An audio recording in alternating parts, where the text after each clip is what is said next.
Shalom, salam sejahtera untuk kita semua. Perkenalkan, nama lengkap saya Teofilus Abdianto Dasal dengan NIM 41818079, Prodi Ilmu Pemerintahan, Fakultas Ilmu Sosial dan Ilmu Politik di Universitas Widya Mandira Kupang. Dan saya merupakan salah satu peserta KKN PPM 2020-2021 di Universitas Widya Mandira Kupang. Adapun alasan saya dalam pembuatan video ini, yang pertama berkaitan untuk memberikan pemahaman kepada masyarakat terkait dengan Undang-Undang Nomor 6 Tahun 2014 tentang desa. Yang kedua, untuk memenuhi syarat KKN PPM 2020-2021. Dan langsung saja kita masuk pada materi yang pertama. Undang-Undang Nomor 6 Tahun 2014 tentang Desa. Bab 1 Ketentuan Umum Pasal 1. Dalam undang-undang ini yang dimaksud dengan desa yaitu desa adalah desa dan desa adat atau yang disebut dengan nama lain selanjutnya disebut desa adalah kesatuan masyarakat hukum yang memiliki batas wilayah yang berwenang untuk mengatur dan mengurus urusan pemerintahan, kepentingan masyarakat setempat berdasarkan prakarsa masyarakat, hak asal usul, dan atau hak tradisional yang diakui dan dihormati dalam sistem pemerintahan negara kesatuan Republik Indonesia. Pemerintahan desa adalah penyelenggaraan urusan pemerintahan dan kepentingan masyarakat setempat dalam sistem pemerintahan negara kesatuan Republik Indonesia. Pemerintah desa adalah kepala desa atau yang disebut dengan nama lain dibantu perangkat desa sebagai unsur penyelenggara pemerintah desa. Badan Permusyawaratan Desa atau yang disebut dengan nama lain adalah lembaga yang melaksanakan fungsi pemerintahan yang anggotanya merupakan wakil dari penduduk desa berdasarkan keterwakilan wilayah dan ditetapkan secara demokratis. Musyawarah desa atau yang disebut dengan nama lain adalah musyawarah antara Badan Permusyawaratan Desa, pemerintah desa, dan unsur masyarakat yang diselenggarakan oleh Badan Permusyawaratan Desa untuk menyepakati hal yang bersifat strategis. Pasal 3 Pengaturan Desa berasaskan yang pertama, rekognisi, subsidiaritas, keberagaman, kebersamaan, kegotong royongan, kekeluargaan, musyawarah, demokrasi, kemandirian, partisipasi, kesetaraan, pemberdayaan, dan keberkelanjutan. Gotong royong adalah istilah Indonesia untuk bekerja bersama-sama demi mencapai suatu hasil yang diinginkan. Jadi, gotong royong merupakan kegiatan yang dilakukan secara bersama dan bersifat sukarela dengan tujuan untuk memperlancar suatu pekerjaan agar menjadi mudah dan ringan. Berikut manfaat dan tujuan gotong royong. Yang pertama, menumbuhkan rasa dan sikap saling tolong-menolong, sukarela, saling membantu, dan memiliki sifat kekeluargaan. Yang kedua, membina hubungan sosial yang baik dengan negara, masyarakat di sekitar. Menciptakan rasa kebersamaan dan menumbuhkan kasih sayang, mempercepat tali silaturahmi atau persaudaraan, meringankan pekerjaan dan menghemat waktu dalam menyelesaikan suatu pekerjaan, meningkatkan produktivitas kerja, dan yang terakhir, terciptanya rasa persatuan dan kesatuan dalam lingkungan sekitar. Jenis-jenis gotong royong. Yang pertama, kerja bakti. Kerja bakti merupakan kegiatan bersama dalam suatu lingkungan sosial masyarakat di sekitar. Kegiatan ini merupakan suatu wujud untuk dapat meningkatkan rasa saling mentolong-menolong dan saling peduli. Yang kedua, tanggap bencana. Tanggap bencana merupakan sebuah respons dari masyarakat untuk saling bekerja sama dalam keadaan menghadapi suatu musibah. Kegiatan tanggap bencana ini dimulai dari rasa peduli masyarakat sekitar untuk membantu sesama yang sedang berada dalam masa sulit. Yang ketiga, musyawarah. Musyawarah merupakan sebuah media untuk mencapai mufakat dan berkumpul yang bertujuan untuk memecahkan masalah serta mengambil semua keputusan secara bersama-sama. Dengan musyawarah, juga bisa saling bertukar pikiran dan pendapat dengan tujuan mencapai mufakat yang diharapkan serta saling menguntungkan semua pihak. Yang berikut panen raya. Panen raya ini merupakan kondisi musim panen dengan skala besar dari semua jenis pertanian. Musim panen ini biasanya terjadi dalam jangka waktu setahun, 2 kali atau tergantung dari jenis tanamannya. Yang berikut, belajar bersama-sama.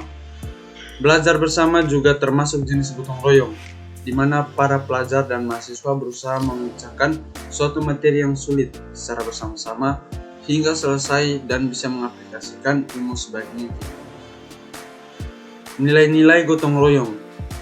Ada banyak nilai gotong royong yang diantaranya persatuan, kesatuan, sosialisasi, sukarela, tolong-menolong, dan kekeluargaan. Karakteristik gotong royong.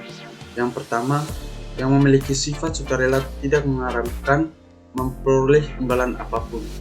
Bangsa Indonesia memiliki sifat dasar yang menjadi unggulan bangsa serta tidak dimiliki bangsa lain. Yang kedua, terciptanya rasa kebersamaan dalam setiap pekerjaan yang akan dilakukan. Ketiga, memiliki nilai yang luhur secara turun-temurun dalam kehidupan. Keempat, menjunjung tinggi nilai-nilai kemanusiaan karena di dalam kegiatan bergotong royong, semua pekerjaan yang akan dilakukan secara bersama tidak memandang kedudukan tingkat derajat seseorang.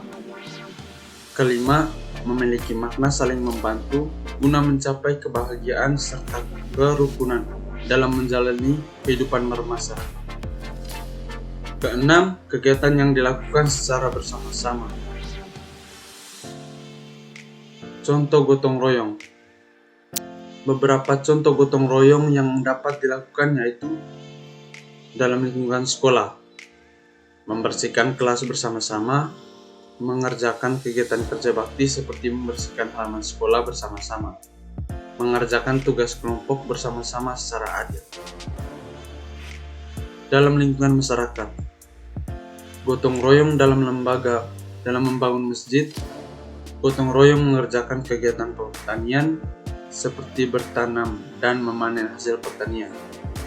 Gotong royong saat memperbaiki rumah, kerja bakti membersihkan lingkungan di desa, gotong royong membangun jembatan penghubung antar desa.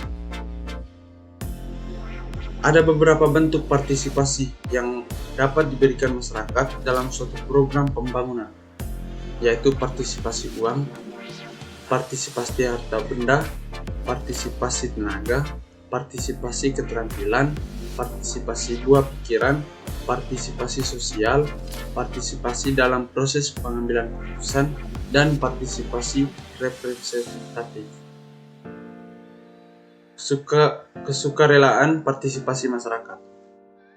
Partisipasi masyarakat dalam pembangunan merupakan kesukarelaan anggota masyarakat untuk melibatkan diri dalam kegiatan pembangunan. Diungkapkan oleh Dusseldorf pada tahun 1981 bahwa kesukarelaan masyarakat dalam berpartisipasi dapat dibedakan sebagai berikut. Yang pertama, partisipasi spontan. Peran serta yang tumbuh karena motivasi intrinsik berupa pemahaman, penghayatan, dan keyakinan sendiri. Partisipasi terinduksi. Peran serta yang tumbuh karena terinduksi oleh adanya motivasi ekstrinsik berupa bujukan, pengaruh, dan dorongan dari luar, meskipun yang bersangkutan tetap memiliki kebebasan penuh untuk berpartisipasi. Yang ketiga, partisipasi tertekan oleh kebiasaan. Peran serta yang tumbuh karena adanya tekanan yang dirasakan seperti yang dirasakan masyarakat pada umumnya, atau peran serta yang dilakukan untuk mematuhi kebiasaan, nilai-nilai atau norma yang dianut oleh masyarakat. Jika tidak berperan serta, khawatir akan tersisih atau dikucilkan oleh masyarakat sekitar. Yang berikut, partisipasi tertekan oleh alasan sosial ekonomi. Peran serta yang dilakukan masyarakat karena takut akan kehilangan status sosial atau menderita kerugian dengan tidak memperoleh bagian dari manfaat hasil kegiatan pembangunan. Dan yang berikut, partisipasi tertekan oleh peraturan. peran serta yang dilakukan masyarakat karena takut menerima hukuman dari peraturan atau ketentuan yang berlakukan. Terima kasih. Sekian materi dari saya.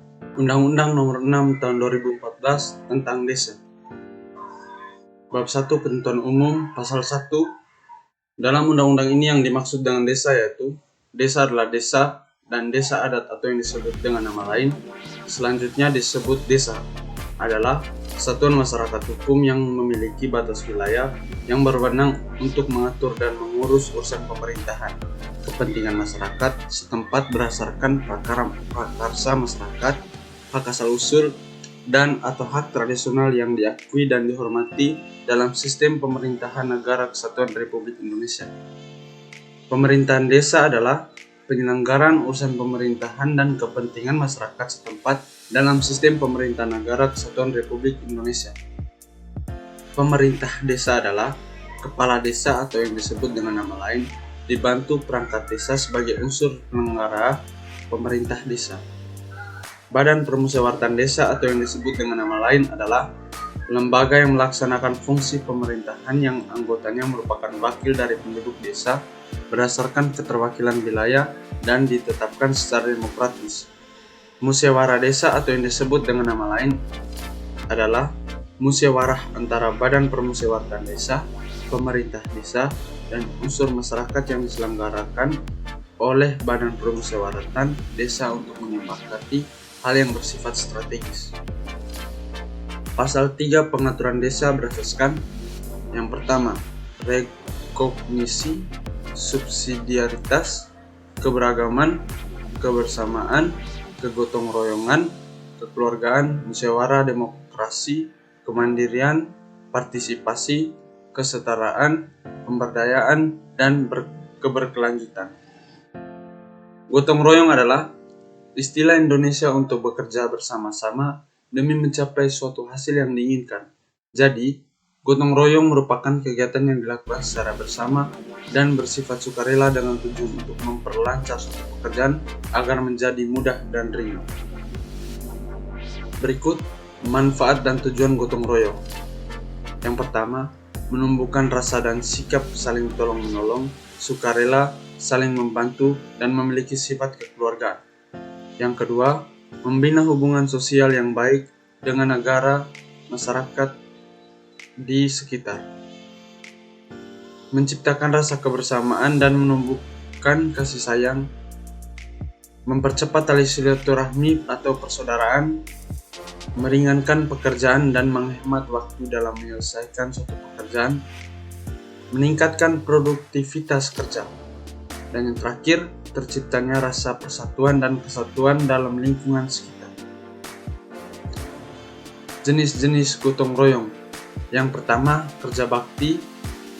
Kerja bakti merupakan kegiatan bersama dalam suatu lingkungan sosial masyarakat di sekitar. Kegiatan ini merupakan suatu wujud untuk dapat meningkatkan rasa saling tolong-menolong dan saling peduli. Yang kedua, tanggap bencana. Tanggap bencana merupakan sebuah respons dari masyarakat untuk saling bekerja sama dalam keadaan menghadapi suatu musibah. Kegiatan tanggap bencana ini dimulai dari rasa peduli masyarakat sekitar untuk membantu sesama yang sedang berada dalam masa sulit. Yang ketiga, musyawarah. Musyawarah merupakan sebuah media untuk mencapai mufakat dan berkumpul yang bertujuan untuk memecahkan masalah serta mengambil semua keputusan secara bersama-sama. Dengan musyawarah, juga bisa saling bertukar pikiran dan pendapat dengan tujuan mencapai mufakat yang diharapkan serta saling menguntungkan semua pihak. Yang berikut, panen raya. Panen raya ini merupakan kondisi musim panen dengan skala besar dari semua jenis pertanian. Musim panen ini biasanya terjadi dalam jangka waktu setahun, 2 kali, atau tergantung dari jenis tanamannya. Yang berikut, belajar bersama-sama. Belajar bersama juga termasuk jenis gotong royong, di mana para pelajar dan mahasiswa berusaha memecahkan suatu materi yang sulit secara bersama-sama hingga selesai dan bisa mengaplikasikan ilmu sebaik mungkin. Nilai-nilai gotong royong. Ada banyak nilai-nilai gotong royong yang diantaranya persatuan, kesatuan, sosialisasi, sukarela, tolong-menolong, dan kekeluargaan. Karakteristik gotong royong. Yang pertama, yang memiliki sifat sukarela tidak mengharapkan memperoleh imbalan apapun. Bangsa Indonesia memiliki sifat dasar yang menjadi unggulan bangsa serta tidak dimiliki bangsa lain. Yang kedua, terciptanya rasa kebersamaan dalam setiap pekerjaan yang akan dilakukan. Ketiga, memiliki nilai yang luhur secara turun-temurun dalam kehidupan. Keempat, menjunjung tinggi nilai-nilai kemanusiaan karena dalam kegiatan bergotong royong, semua pekerjaan yang akan dilakukan secara bersama tidak memandang kedudukan tingkat derajat seseorang. Kelima, memiliki makna saling membantu guna mencapai kebahagiaan serta kerukunan dalam menjalani kehidupan bermasyarakat. Keenam, kegiatan yang dilakukan secara bersama-sama. Contoh gotong royong. Beberapa contoh gotong royong yang dapat dilakukan yaitu dalam lingkungan sekolah, membersihkan kelas bersama-sama, mengerjakan kegiatan kerja bakti seperti membersihkan halaman sekolah bersama-sama, mengerjakan tugas kelompok bersama-sama secara adil. Dalam lingkungan masyarakat, gotong royong dalam lembaga, dalam membangun masjid, gotong royong mengerjakan kegiatan pertanian seperti bertanam dan memanen hasil pertanian. Gotong royong saat memperbaiki rumah, kerja bakti membersihkan lingkungan desa, gotong royong membangun jembatan penghubung antar desa. Ada beberapa bentuk partisipasi yang dapat diberikan masyarakat dalam suatu program pembangunan, yaitu partisipasi uang, partisipasi harta benda, partisipasi tenaga, partisipasi keterampilan, partisipasi buah pikiran, partisipasi sosial, partisipasi dalam proses pengambilan keputusan, dan partisipasi representatif. Kesukarelaan partisipasi masyarakat. Partisipasi masyarakat dalam pembangunan merupakan kesukarelaan anggota masyarakat untuk melibatkan diri dalam kegiatan pembangunan. Diungkapkan oleh Dusseldorf pada tahun 1981 bahwa kesukarelaan masyarakat dalam berpartisipasi dapat dibedakan sebagai berikut. Yang pertama, partisipasi spontan. Peran serta yang tumbuh karena motivasi intrinsik berupa pemahaman, penghayatan, dan keyakinan sendiri. Partisipasi terinduksi. Peran serta yang tumbuh karena terinduksi oleh adanya motivasi ekstrinsik berupa bujukan, pengaruh, dan dorongan dari luar, meskipun yang bersangkutan tetap memiliki kebebasan penuh untuk berpartisipasi. Yang ketiga, partisipasi tertekan oleh kebiasaan. Peran serta yang tumbuh karena adanya tekanan yang dirasakan seperti yang dirasakan masyarakat pada umumnya, atau peran serta yang dilakukan untuk mematuhi kebiasaan, nilai-nilai atau norma yang dianut oleh masyarakat. Jika tidak berperan serta, khawatir akan tersisih atau dikucilkan oleh masyarakat sekitar. Yang berikut, partisipasi tertekan oleh alasan sosial ekonomi. Peran serta yang dilakukan masyarakat karena takut akan kehilangan status sosial atau menderita kerugian dengan tidak memperoleh bagian dari manfaat hasil kegiatan pembangunan. Dan yang berikut, partisipasi tertekan oleh peraturan. Peran serta yang dilakukan masyarakat karena takut menerima hukuman dari peraturan atau ketentuan yang berlakukan.